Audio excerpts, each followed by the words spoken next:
Nation, it is AJ with Eric for your favorite Detroit sports show, Beyond the Box. We are ripping and raring, Eric, 1 week. That's We it. are 1 week. This 7 time next days, week, we baby. will already have been on live with you for the first round. By this time, maybe the Lions have already made their number 6 pick, and I can't tell you how excited I am to get Oh, this draft going, I'm Eric. fiending for it. 1 week, one Oh, week, man. need to hear it. 1 week. But Yes, listen, we've sir. got a lot to talk about tonight. Brad Holmes had his pre-draft press conference today, so we want to react to that, break that down, talk about that, get your thoughts on his thoughts. And then we also have our next top prospect, and everybody's going to want to talk about him. We know it, so we want to hear from you. And that's Anthony Richardson, a very polarizing name when it comes to the Detroit Lions and draft picks. And we're going to talk all about that tonight. I know Eric's ready. Eric, you Oh, ready? I can't wait. Let's do this. You are so ready. All right. Oh yes. Brad Holmes pre-draft post conference coming at you, or press conference coming at you soon. Anthony Richardson highlights as well. We will get to that right after this.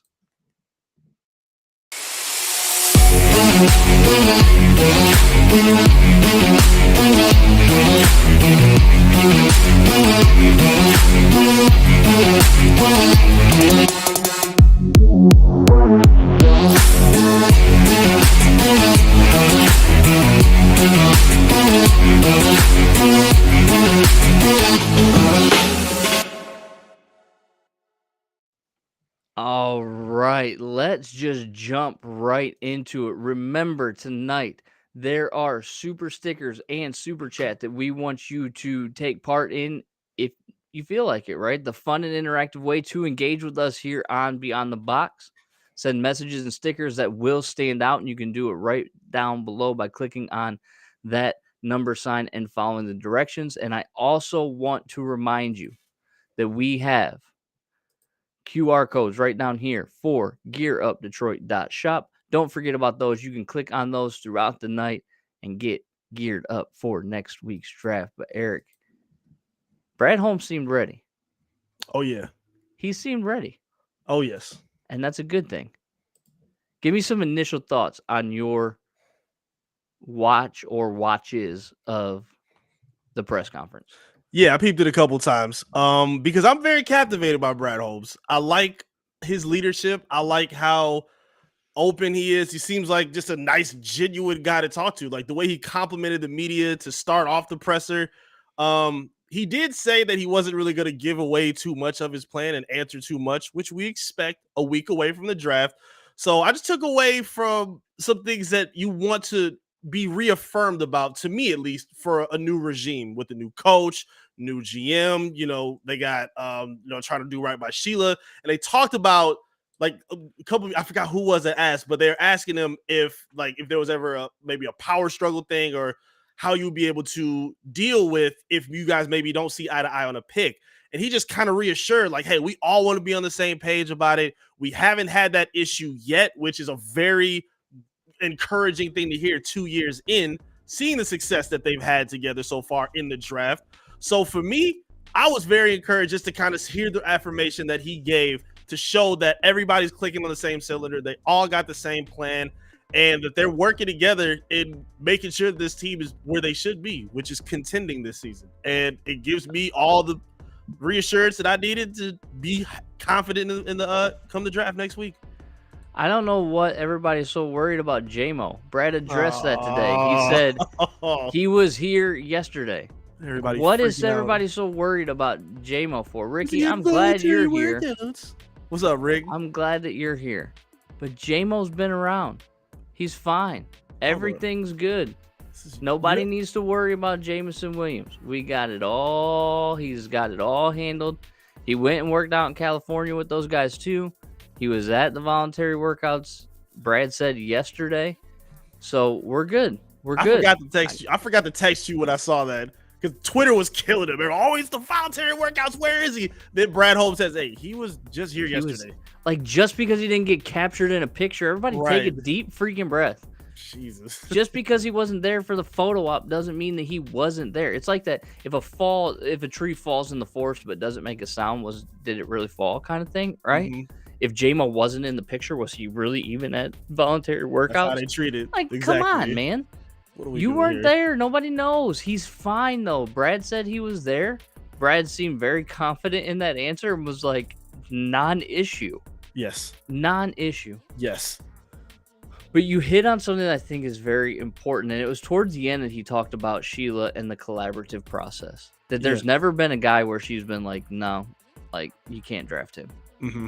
Which is good because she's involved. You know, you want your owner involved to an extent, but you don't want your Yes. owner overly involved, right? Jerry Jones. Thank goodness him, Jim Irsay. Yes. Right? Yes. Thankfully, that is not what's going on. The other thing that I love that he said, and we're going to get into more of what he said, but I think the best thing that I heard him say of the whole press conference was, we don't draft with the depth chart. Mm-hmm. We don't draft with the depth chart. Yep. We may go into free agency with the depth chart, but we're drafting for long term, and the depth chart changes year to year. Yep. I thought that was brilliant. Here's my other takeaway. Mm-hmm. Brad still is finicking and messing with his plan for Thursday. It sounds like it, doesn't it? He doesn't know what's going to happen. Mm-hmm. Just like we don't know what's going to happen. Yep. And it's interesting that he said, we knew, like, Panay was our guy. Last year when you're drafting 2, you know it's going one of 2 ways, right? Yep. But being at 6 and being at 18, he goes, these are very unique positions to be in. And back at the owners meeting a few weeks ago, he had even said, we haven't even identified like our cluster of players yet. Mm-hmm. And he said, we've gotten a little bit closer, but I don't even really think they know. I mean, they know, they have an idea of, you know, if player A goes here, player B goes here, C, D, E, right, then we know who F is going to be, right? Right. But I also think the cards are being played close to the chest. And we know that, right? Everything that comes out of a GM's mouth at this point for the next week, you should believe 0 of it. Yes. None of it. All smoke screens. It is all smoke screens. That's why the answers about Jalen Carter were very interesting. It's why Dan Campbell's comments about Jalen Carter a few weeks ago were even interesting, right? Because unless you are the, angel and devil sitting on the shoulder of Brad Holmes, you have no idea what is going on in that man's mind. You really don't. At all. Really don't. But you're able to trust that he can navigate through this with no problem. We've seen it. We've seen him. He talked about the success they've had in the late rounds, getting 2 6-rounders last season that worked out. And to me, like, we got a little bit of that football mind, and I appreciated that. A little more of I want to touch on Jalen Carter in a second, but real quick, I did like him also speaking on Jeff Okudah as well. Yep. Because to me, again, he just comes off as a genuine dude. And again, I like that. Did you see the shirt he was wearing? Love the shirt he had on. Yeah, support girls and women in sports. Fantastic. Love that. He just seems like a genuinely great person. And seeing that there's no like power struggle, seeing that she was trust him decision. And then even the Den, or was it Beyond the Den that the series they had during the draft? Inside the Den. You see how him and inside the Den, how him and Dan are talking to each other, saying, we're going to get him, we're going to draft him, and just seeing the way they're working together. It's very encouraging seeing that. And even with the Okudah thing, like, I liked him speaking out and saying, I talked to him about it. We had a conversation. We were on the same page. This is what's best for him. It's what's best for us. Wish him the best. Like, it's cool to see that. Not just the typical, GM speak. He could have did that, but to me, I felt some genuine, like, care for what he was saying. To me, it was interesting. Also, I didn't realize how massive this guy was. Like, dude puts in some work at the gym. I was like, holy cow! Like, he's got him and Brad, Dan Campbell. Yeah, him and Dan Campbell together are just like they're putting in the work a little bit. They should have had Brad Holmes doing down-ups on Hard Knocks. That would have been tough. That would have been so cool if he was up there. Word. That would have been. So, a couple of interesting things. So he was asked about running back, and I Yes. wanna hit on this because I think this was I think there was a listen. He's not gonna pull back the curtain, but at the same time, he did say something very interesting.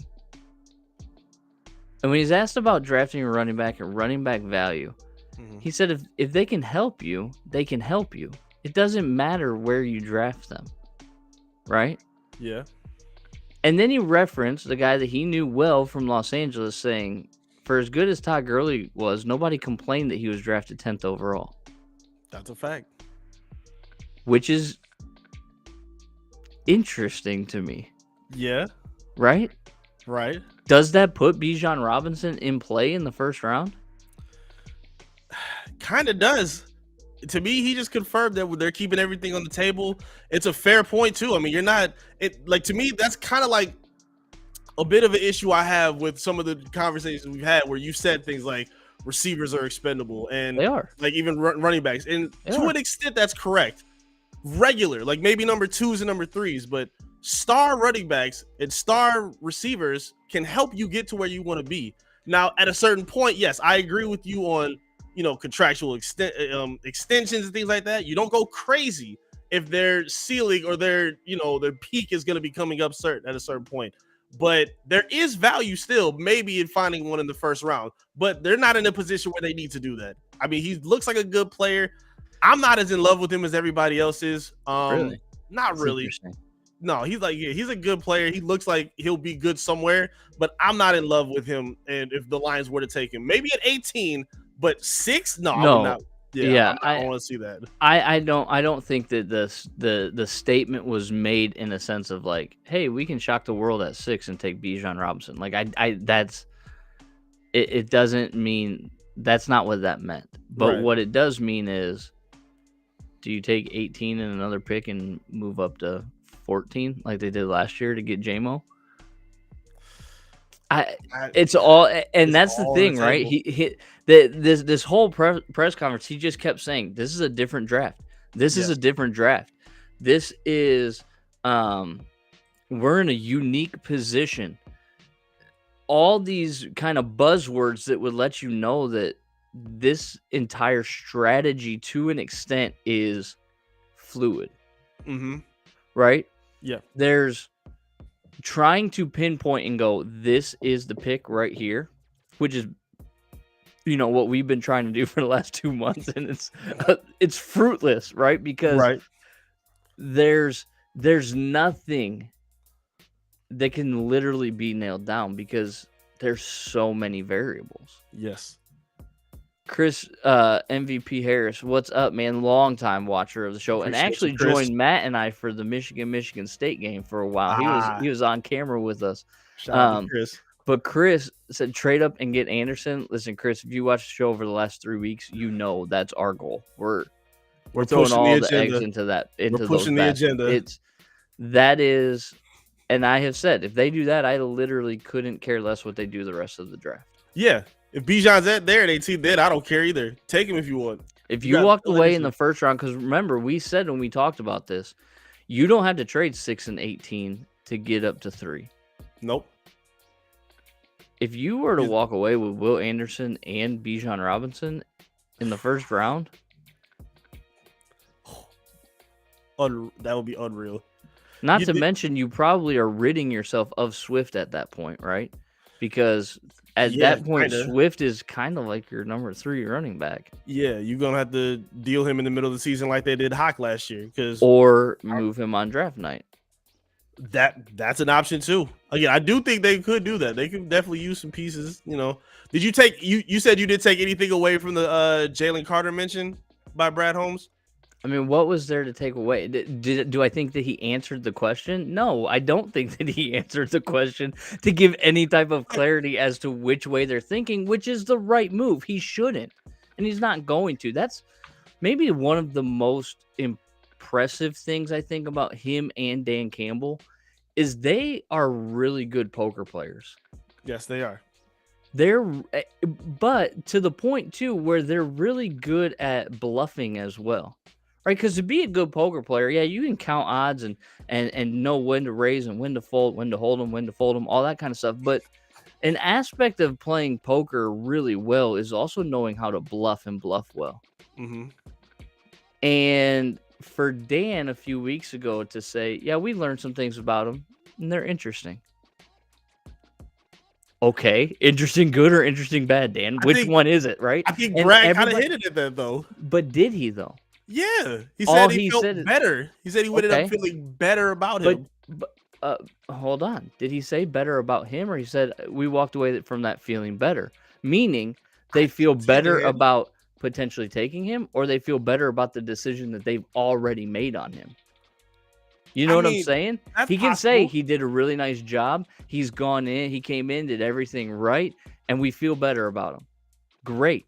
How do you feel better about him? Do you feel better in the fact that you have no interest in him at all? Or do you feel better about the fact that if he's there at 6, you're taking him? You know what I'm saying? That question wasn't answered. That's one way to look at it for sure. That's the only way I to tell look you, at it. no, I didn't look at it as the How maybe did he you look just. at it? I looked at it as an optimistic take. I mean, he No. probably pressed him with some deep questions. I mean, this is what the Oh, I'm second sure he interview he's did. had, Yeah, so he got to talk to him I'm for a sure he little did. bit. Yeah, I mean, got a pretty good feel on football. I'm sure is obvious the question, but I mean, if people are so worried about, let me see the comment right there. It doesn't fit the culture of the team. If Brad Holmes, I mean, obviously he can't say it right now, but to me, based on how he answered it, it felt like he was more optimistic about him than like the situation. He was hush hush about it, but I didn't get it like he was maybe confident about passing on him. I feel less confident that they're going to draft him. Oh man. I do. Yeah, you said I do. you feel like it's gonna be Tyree at this point. Potentially, yeah. Yeah. I mean, to Chris's point about Carter not fitting the culture, Brad addressed that. He said, "Listen, you can't just read headlines. You have to do your due diligence, and you have to take these things as a case by case basis." That's a fact. Jalen did a really nice job, and we feel better. Yeah. Okay, but we don't know what that feel better means. That's the whole point I'm saying is they may have gone in, maybe the first time they talked to him at his pro day, all those kind of things have been like, listen, just not interested, right? Right. And then walked away from this top 30 interview and gone, yep, feel better about that. That could be it. That could be. Or Yeah. they could be like, okay, this dude's a dog and we want him in here. And the headlines were worse than what was actually taking place. So we feel better about drafting him. Then your theory will be right, especially if they pass on him. If he's sitting there and he falls down to 9 or 10 or wherever he goes, then yeah, maybe you'll have a point in there. I mean, could you imagine if he was there at 18? Could you pass on him twice? That would 18 would be insane if he falls out there. Passing on him twice would be mad disrespectful. They wouldn't do that. I mean, They would think about not it. do that. One of someone who was considered the better defensive products last year, Nakobe Dean, fell all the way to the 3rd round. That's true. And there was a reason why, and everybody kind of knew but didn't say, right? Yeah. I think different circumstances for sure, but like once one team starts passing on him, other teams tend to start passing on him too. And the You know what I NFL, mean? the NFL is so sheep thing too. That's how the whole It is. It running tends back to be. You're concept correct. is built. Yeah, you're 100% Correct. right. So I don't know. I really appreciated this press conference. I did too. I really appreciated the press conference because it was really good poker playing. It really like nobody knows what he's thinking. I don't even know if Brad 100% knows what he's thinking at this point. He can't. There's no way. There's so many variables. With 2 picks sitting in the middle, there's no way he could have a plan already. But I No. mean, who knows? I mean, you Brad can't is built even different. really even sketch it out because you don't know who's going to potentially trade up. You don't know who's going to potentially, drop down and do all of the different things that could affect the positioning that you have. Mm-hmm. And all that positioning is going to be found out next Thursday night. And if you are as excited about the NFL draft as we are, can you tell we're excited? We're like ready to get this thing You see going. that? Yeah, see, I see it. Then we have a very special treat for you next Thursday. Next Thursday, y'all. Look, you got to join us for our exclusive 2023 NFL Draft Live show where your favorite analysts, AJ, yours truly, and Dylan will be breaking down each first round pick as it happens next week. That's right. We're going to be reacting live to all the drama, all the surprises, all the jaw dropping moments of the NFL draft. And we want you to be a part of it, just like you are on our shows every Monday and Thursday night. We want you to be there with us. Share your thoughts, your reactions, your predictions live in the comments. And your two favorite Detroit sports hosts, along with Dylan, will be there to interact with you. Don't miss a chance to engage with fellow Lions fans and have your voice heard. So pull your phone out now, mark your calendars for the 2023 NFL Draft Live Show, April 27th, y'all. We are 1 week away, hosted by Detroit Sports Nation. Be sure to subscribe and lock into our YouTube channel. Hit that notification bell so you don't miss a single moment of this epic draft. 1 We week will away. see you there, and go Lions, Yo. because they have two picks, Eric. There's been a lot of rumblings about potentially picking a quarterback at some point in the draft. Like Ricky said, draft Hendon Hooker, right? Ricky's favorite player in the draft. Interesting. I don't mind that in the second, third round. I do mind it earlier. But one of those players that we have talked about often, we figured we would do a top prospect breakdown for him, is Anthony Richardson. So as we've been doing over the last few shows, what we're going to do is we are going to grab a highlight film from Just Bombs Production on Anthony Richardson. We're going to react to these highlights. I know you have an agenda when it comes to Mr. Richardson, so we will talk all about that while this is playing. Let's hit play. Here we Tonight I'm go. gonna party with the people that believe. Okay. The first thing about Anthony Richardson that I have to say is that this guy is a freak athlete. Indeed. Okay, I never want to discredit that, and he does throw a really nice deep ball. However, his footwork is not great. Even on that pass right there, he's not stepping to the target. He's off his, like, it's just not great. But he can do this. Yep. And that's impressive. Yes. Something that we've never had. It does add an element to an already dynamic offense, Eric. He gives you something that you can't teach. Yeah. Everyone's so worried about a lot of the fundamental things, and they're valid. I get it. He's not a perfect, polished quarterback yet, if I'm not mistaken. He hasn't completed over 60% for a season or average that. This play is unbelievable. I got to pause for that. That was, when I saw that on Twitter for the first time, like, I blacked out. Like, I didn't think that was real. That should not be able to happen. And to me, that's something that gives him that edge. That's things you can't teach. Moments like that, that athleticism, that playmaking that you just can't teach. Good, accurate, strong throw, but footwork. And listen, fundamentals are something that can be taught, but I don't know if they're. That was better. That was better. The behind the back view looked a lot better, but I don't know. I get a lot of off script plays, and that reminds me to a lot of Johnny Manziel, man. Oh, I'm not saying he's Johnny Manziel. Don't hear me on that. Okay. But like the play in the end zone that we just watched, that you said you blacked out on when you saw it, right? That's a Johnny Manziel play, right? We get hyped about highlights. I get that. I understand that completely. And they're cool when they happen, but you don't build franchises off of highlights. No, you don't. But it's something that should be noted again. And I see it on every single play here. And obviously these are highlights, strong arm. but you know how you work on that footwork? You know how you have time for that? To have protection in front of you. And he clearly has all day. Look at that. There's no pass rush whatsoever. That ball right there was just about perfect. As a rocket.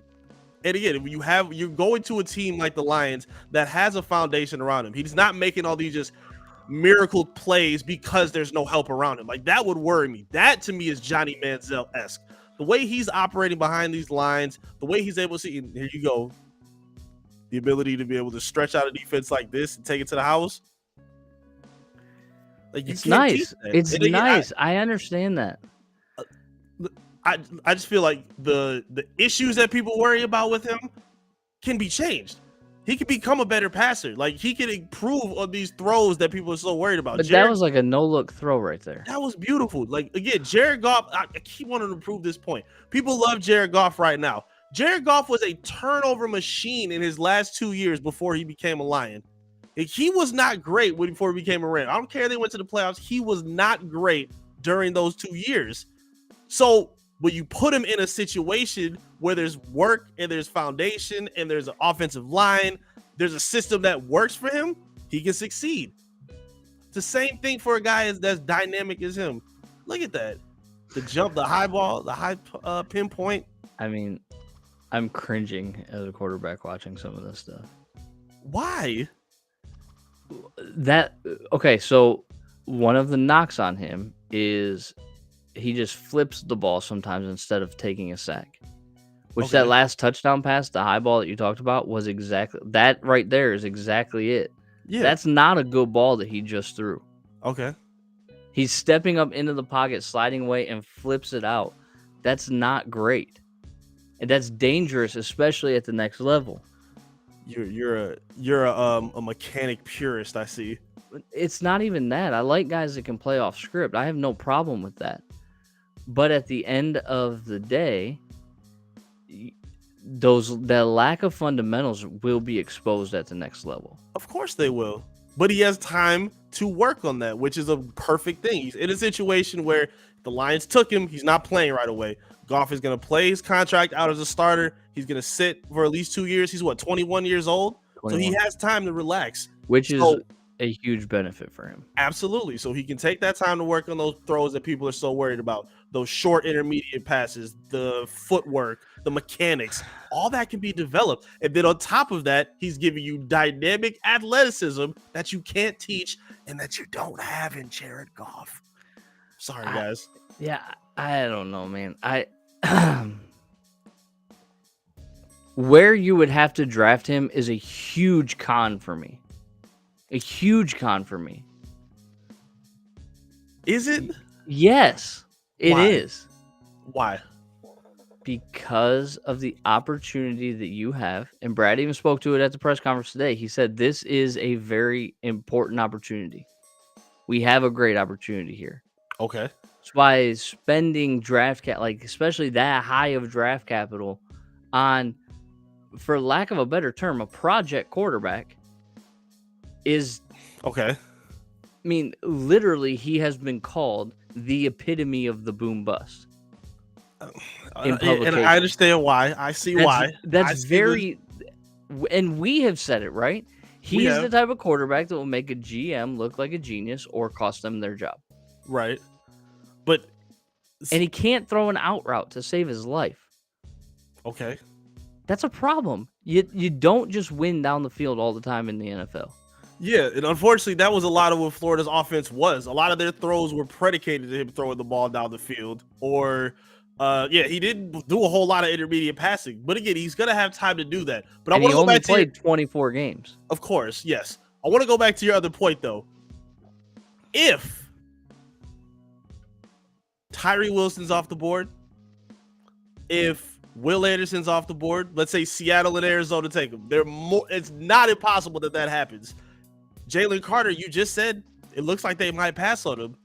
So at that point, you're kind of handcuffed to taking a cornerback. And let's not assume they trade down. If they trade down, obviously, you ain't slick. I know you. You're getting to know me too well. If doggone pat with where they are, quarterback makes more sense than any other position on the board at that point. Would you rather take a quarterback? We'll take him. Would you rather take Anthony Richardson at 6 or Witherspoon at 6? No, you wouldn't. Stop lying. No, you wouldn't. No, you would not. I don't like either of those choices, to be honest with you. I cannot believe you. I don't know, man. Uh, I It don't makes the know. most sense at that position. Again, the defense is important, but let's be clear, there's still depth with their 18th pick. If they still go for what Cansey or Nolan Smith, or they offer maybe to go get a linebacker, whatever they do, there's still depth around to build on the defense. So again, it's not, especially if the two guys that we like the most are off the board. It's at that point, it kind of would make sense to get a quarterback because you're still going to address defense at some point. I don't know. I don't know. I think I like Brad Holmes too much to count on this to succeed. I don't want him to fall in the 50% that could cost Brad Holmes his job. I was just about to ask you that. You really think that would be the case if he drafted him? And he doesn't pan out? Yeah. Because you think that will cost him his job? I think that if you put the eggs into the Anthony Richardson basket, that's what you're going to end up with. You're either going to get praised as a hero for finding this very raw, very young talent, or it's going to, GMs have lost their job for less. But you're treating this like it's San Francisco. They traded 3-1s to go get Trey Lance. If he falls to you at 6, which be clear, that would be considered falling for him, where based on where he could go. But would it though? Yes. Because I mean, remember last year you had all those quarterbacks, and everybody was like, "Oh, these are like first round guys," blah blah blah blah, and like the first quarterback didn't get taken until when? The back half of the first round. Yeah, maybe even the second round last year. They were like every single expert was wrong about those quarterbacks. They're allowed to be. They get paid by somebody else. They allowed to be wrong. I understand that, but that makes me hesitant on how prolific these 4 quarterbacks are. Every single one of them. I don't think, even with however prolific people may think they are, for the Lions specifically, maybe if you were talking about the Raiders or the Colts or I forgot the other teams that need a quarterback in that spot. Atlanta, if they, Titans. yes, them. The Lions, no. The Lions just came off a above 500 record. They were just hunting for the playoffs. You have a quarterback in front of him. You found late round talent with Brad Holmes. He would not cost Brad Holmes his job, even if he does not pan out. I don't agree with that at all. I've said it. I'm sticking with it. He's the type of prospect that'll either make you look like a hero or will cost you their job. Not in Detroit. Not in Detroit. They have enough to keep him safe. That's not true. I don't know. He's a very exciting player. And listen, I have no, like, he would be very fun to watch in Detroit. Assuming that he does develop. Right.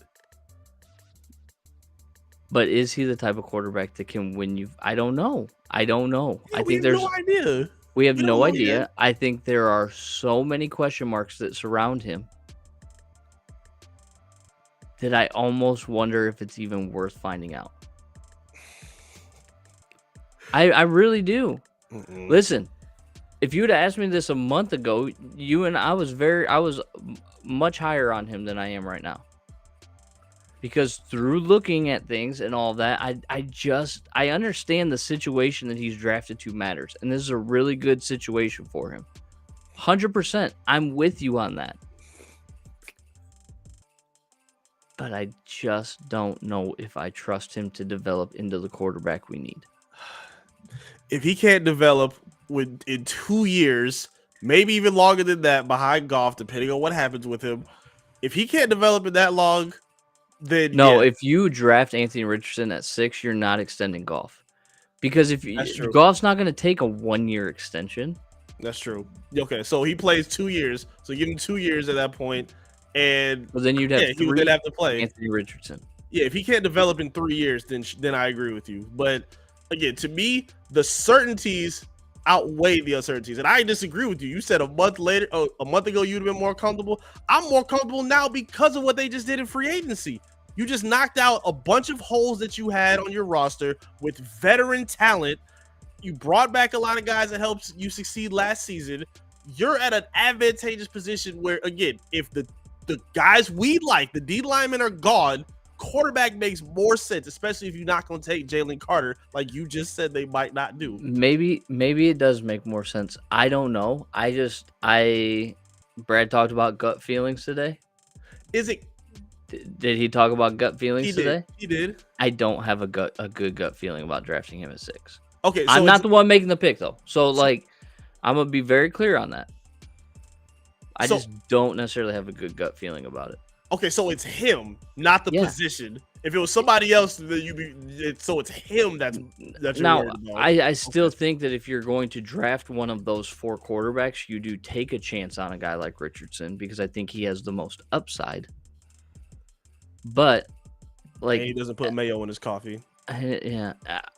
Will you stop bringing that up? I Every week with that. you and Levis, man. I have an agenda. He's gonna become your new Aaron Rodgers.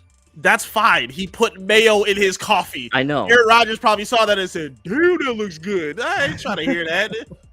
Here's the deal. It's the position in the first round. Okay. That's more what it is. I would rather draft Bijan at 6, even though I think that would be horrendous value, than a quarterback. I agree. I would hate that. Linebacker. I mean, there's so many. I would even go as far as to say I'd almost take Quentin Johnson over a quarterback at 6. Oh man! And that comes from me, right? Like, yeah, I'm that's not a gonna be lot happy coming with from that. you.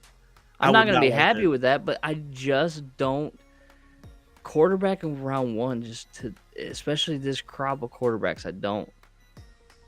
He's raw. He has things you can't teach, and the things that he needs to work on are absolutely correctable. Like, Well, he's not a end product. He's fine. We're gonna find out next week. We are gonna find out next week. I'm with you, Richardson. I got you. And we want to know what you guys think. So make sure you're dropping comments. Make sure you're liking and sharing this video. Make sure you're subscribed to our YouTube channel so that when we go live next week, you're getting notified. Smash that bell to get notifications. We're coming at you again tomorrow at 5 o'clock with a deeper dive on Anthony Richardson. So if you want us to talk a little bit more Anthony Richardson, we got you coming tomorrow at 5 o'clock. So make sure that you tune in for that. He is Eric. I am AJ. This has been Beyond the Box live on Thursday night. Y'all have a great weekend, and we will catch you tomorrow at 5 and then Monday for one last draft prep show. And then it's money time. Showtime, I just baby. made that up. Showtime. There we go. That's much better. God bless. Got to think about the 80s Lakers over here. Money time. Money time. Make that a thing. Okay? Ooh, It's money time. That's We'll when get the a t-shirt out money of that. is made. Jeff, that's a t-shirt. There you go. go. Money time with my face on it. Yes. All right. Y'all have a great weekend. We'll see you tomorrow at 5 and then live Monday at 9 o'clock. The draft's a week away. That's all we can say. It's been great hanging out. We will talk to you all later.